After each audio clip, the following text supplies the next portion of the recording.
মাগুরার ৮ বছরের এক শিশু ধর্ষণ সহ একাধিক ধর্ষণের ঘটনায় উত্তাল সারা দেশ। এসব ঘটনায় জড়িতদের বিচার দাবিতে দেশ জুড়ে বিক্ষোভ করছে মানুষ।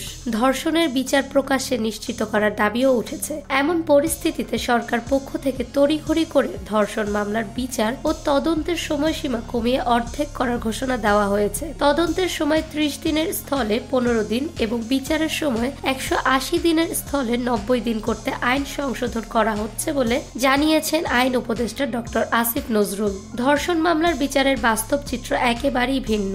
নারী ও শিশু নির্যাতন দমন ট্রাইব্যুনালে করা ধর্ষণ মামলার ৯৮% শেষ পর্যন্ত মিথ্যা প্রমাণিত হয়। ধর্ষণ মামলার তথ্য বিশ্লেষণে দেখা গেছে, যথাযথ তথ্য প্রমাণ না থাকায় আসামিরা খালাস পেয়ে যাচ্ছেন। কয়েকটি ট্রাইব্যুনালে ৫ মাসেও কোনো ধর্ষণ মামলার আসামি সাজা হয়নি। বেঁধে দেওয়া ১৮০ দিনের সময়ে বিচার শেষ হয়নি একটি মামলারও। সুপ্রিম কোর্টের তথ্য অনুসারে ২০২৪ সালের ডিসেম্বর পর্যন্ত সারা দেশে ১.৫ লাখেরও বেশি ধর্ষণের মামলা বিচারাধীন রয়েছে। এর মধ্যে ৫ বছর ধরে মামলা বিচারাধীন আছে ৩২,৯৭২টি। অনুসন্ধানাধীন রয়েছে ২০,১৮৩টি মামলা। এসব মামলার কোনোটিরও তদন্ত নির্ধারিত ৩০ দিনের মধ্যে তদন্ত শেষ হয়নি। এমনকি আদালতে প্রতিবেদন জমা পড়া ১,৩১,১৩৪টি মামলার তদন্ত বেঁধে দেওয়া সময় শেষ করা যায়নি।